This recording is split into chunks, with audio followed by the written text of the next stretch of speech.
یہ تو بالکل واضح سی بات ہے کہ چھوٹے چھوٹے بہت سے واقعات ہیں. امام حسین السلام کے پاس میں نے عرض کیا تھا کہ جب آپ مکے سے چلے ہیں تو آپ کے ساتھ وہ قاصد جو آخری خط لے کے پہنچا ہے مصر ابن قیس سیداوی وہ بھی ساتھ تھے.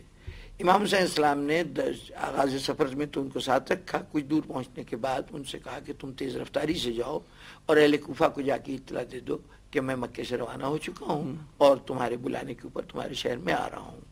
مصر ابن قیس سیداوی کوفے پہنچنے سے پہلے ابن زیاد کی فوجوں کے ہاتھوں گرفتار ہو گئے اور ان کو یہی قادسیہ والے چوک کے اوپر ان کو گرفتار کیا گیا اور ان کو گرفتار حالت میں ابن زیاد کے سامنے پیش کیا گیا.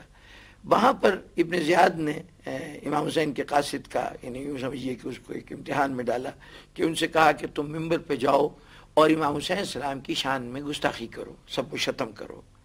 مصر ابن قیس ممبر پہ گئے اور اس کے بعد کہا کہ اے اہل کوفہ سن لو کہ تمہاری دعوت پر امام حسین السلام مکے سے روانہ ہو چکے ہیں اور ان قریب تمہارے پاس آنا چاہتے ہیں.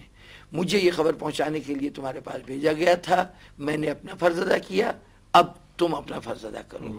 یہ اعلان کرنے کے بعد اب چونکہ یہ سب کچھ اتنا اچانک ہوا کہ ابن زیاد کو موقع نہیں ملا کہ روک سکے. اب جب اعلان کر چکے تو اس کے بعد حکم دیا گیا کہ مصر کا سر قلم کر دیا جائے اور اس طرح مصر شہید ہو گئے. انہوں نے اپنا فریضہ قاصد ہونے کا ادا کیا. اس کا مطلب ہے کہ امام کے مکے سے روانگی کی خبر جو ہے ابن زیاد کو پہنچ چکی ہے.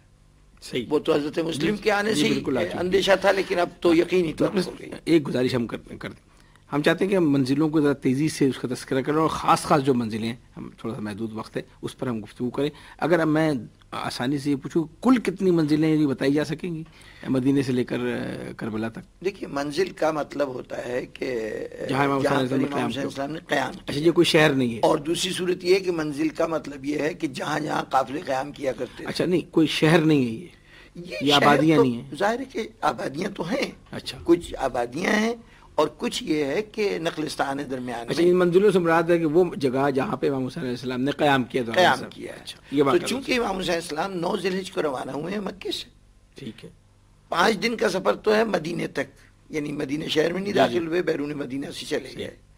اس کے بعد کا سفر جو ہے وہ مدینے سے سمجھیے کہ کربلا. امام حسین السلام 2 محرم کو وہاں پہنچے. اگر امام حسین السلام 8 ذی الحجہ کو یا 9 ذی الحجہ کو روانہ ہوئے، اگر 8 ذی الحجہ کو، بعض تاریخوں میں 8 ذی الحجہ کو، بعض 10 کو حج ہوتا ہے، اگر 8 ذی الحجہ کو روانہ ہوئے تو اس کا مطلب ہے آپ کو ذی الحجہ کے 22 دن اور 2 دن ماہ محرم کے، یہ سفر میں 24 دن لگے. ان میں سے 5 دن آپ وہ نکال دیجئے کہ جو مکے سے مدینے تک کا سفر میں ہوتا ہے، کیونکہ جب آپ مدینے سے مکے آئے تھے تو 28 سفر کو چلے تھے اور 3 شعبان کو آپ مکے پہنچے تھے. تو اب جو واپس چلیں گے تو یہی 5 دن لگیں گے. اس کے بعد گویا امام حسین السلام کے پاس 18 دن بچتے ہیں جس کے اندر آپ نے مدینے سے کوفے تک کا فاصلہ طے کیا، وہ کربلا تک کا فاصلہ طے کیا ہے. جب 18 دن لگے ہیں اس سفر میں تو اس کا مطلب امام نے 18 منزلوں پہ قیام کیا ہے. صحیح، یا 18ویں منزل کربلا معلیٰ اگر ہر دن ایک جگہ. اچھا تو نقوی صاحب یہ فرمائیے گا کہ یہ جو منزلیں ہیں جس طرح آپ نے زہیر ابن قین کا واقعہ، بہت مشہور واقعہ ہے جناب حور ابن یزید ریاحی کا شامل ہونا، یہ کون سی منزل، ذرا اس کی وضاحت کر دیں. کچھ منزلوں کا تھوڑا سا عرض کر دوں کہ قادسیہ سے پہلے امام حسین السلام نے اپنا روٹ بدل لیا ہے اور اب کوفے کی طرف نہیں جا رہے. اب ایک مقام ہے عزیب الحجانات، یہاں سے گزر کر ابھی امام کچھ دور اور پہنچے ہیں. ایک مقام تھا منزل شراف. منزل شراف پر سے کچھ فاصلے پر ایک پہاڑی تھی جس کا نام ذو حسم تھا. اچھا امام حسین السلام منزل شراف کے اوپر قیام پذیر تھے، رات وہاں پہ ٹھہرے.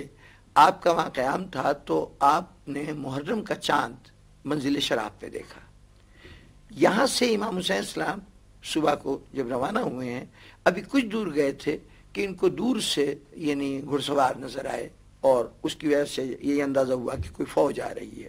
جب فوج کے آنے کا اندازہ ہوا تو امام نے پہلا کام یہ کیا کہ اپنے قافلے کو تیزی سے بڑھا کر ذو حسم کے پہاڑ تک پہنچے اور وہاں جا کے ذو حسم کی پہاڑی کو اپنی پشت پہ رکھا، اس کے ساتھ اہل حرم کو ٹھہرایا. یعنی ان کو محفوظ کرنے کے لیے آپ نے ایک پناہ گاہ کے طور پر پہاڑی کو ایک سمت سے وہ کیا رکھا، اور دوسری طرف آپ کے سپاہی کھڑے ہو گئے، جو لوگ ساتھ تھے بنی ہاشم کے لوگ، یہ دیکھنے کے لیے کون آ رہے ہیں۔ اس وقت حر ابن یزید ریاحی جو در حقیقت قادسیہ کے مقام پر مقیم جو 5000 کی فوج تھی، اس میں 1000 عہدے کا سربراہ تھا، اسے کہیں اطلاع ملی کہ امام حسین علیہ السلام اس غیر مانوس راستے پر کہیں سے گزر رہے ہیں، چنانچہ وہ امام کی تلاش میں اس خبر کی بنیاد پر نکلا ہے، اور وہ تلاش کرتا کرتا منزل شراف سے ہوتا ہوا ذو حسم کے اس مقام پہ پہنچ گیا جہاں امام حسین علیہ السلام موجود تھے۔ چونکہ یہ غیر متوقع سفر تھا، پہلے سے پلاننگ میں شامل نہیں تھا، وہ اس سفر میں اس کے ساتھ نہ تو وسائل تھے پوری طرح، یعنی کم از کم جو سب سے بڑا وسیلہ ہوتا ہے کہ پانی کا ذخیرہ ساتھ ہوتا ہے، وہ ذخیرہ نہیں تھا، اور حالت یہ تھی کہ پوری فوج کا پیاس سے برا حال تھا۔ تو جب یہ امام حسین السلام کے سامنے پہنچا ہے تو اس کے منہ سے بات نہیں نکل رہی تھی پیاس کی شدت کی وجہ سے، نہ معلوم کہاں سے، قادسیہ بہت دور ہے اور وہاں سے یہاں تک یہ گھوڑے دوڑاتے ہوئے آئے تھے۔ تو امام حسین السلام نے کہا کہ پہلے ان کو پانی پلایا جائے، چنانچہ جتنا ذخیرہ تھا منزل شراف پر امام حسین السلام نے یہ اہتمام کیا تھا کہ اپنے جتنے خالی برتن تھے ان سب کو پانی سے بھر لیا تھا، اور ان کے گھوڑوں کو بھی پلایا اور جانوروں کو بھی پلایا۔ اچھا، ایک جملہ بڑا تاریخی بس سرسری سا کہ وہاں امام حسین علیہ السلام نے کہا تھا کہ اے حر تیری ماں تیرے غم میں بیٹھے۔ جی ہاں، اس کا تھوڑا سا حوالہ اور ہم اس کو ختم کریں گے انشاءاللہ۔ بس صورتحال یہ ہوئی تھی کہ اس سارے احسان کے بعد اب چونکہ وہ سرکاری طور پر تو اس کام پہ متعین تھا کہ امام حسین السلام کو گرفتار کر کے لے جائے، تو اس نے جب یعنی سیراب ہو چکا، زندگیاں بچ گئیں، سب کچھ ہو چکا، تو اس وقت اس نے ایک مرتبہ یہ کہا کہ امام آپ کو میرے ساتھ چلنا ہوگا۔ تو امام نے کہا کہ میں یہاں خود تو نہیں آیا ہوں، مجھے تو یہ تمہارے فوجی ہیں جنہوں نے بلایا ہے۔ اس نے کہا جی میں نے تو نہیں بلایا۔ امام نے وہ منگوائے خطوط کے تھیلے اور ان لوگوں کے نام پڑھنے شروع کیے جو اس فوج میں موجود تھے، کہا یہ لوگ موجود تھے۔ ان لوگوں نے اپنے سردار کے سامنے بہرطور تصدیق بھی کی۔ اب اس نے کہا کہ جی میں تو حکم کا پابند ہوں۔ تو امام نے کہا کہ تم حکم کے پابند ہوگے، لیکن میں تو جس سمت میں جانا چاہتا ہوں میں تو ادھر جاؤں گا۔ آپ نے کوفے جانے سے انکار کر دیا۔ امام نے اپنا گھوڑے کا رخ، گھوڑے پہ سوار ہوئے اور رخ ادھر کیا جدھر وہ جا رہے تھے۔ حر نے اس مرحلے پر آگے بڑھ کر امام کے گھوڑے کی لگام پکڑ لی۔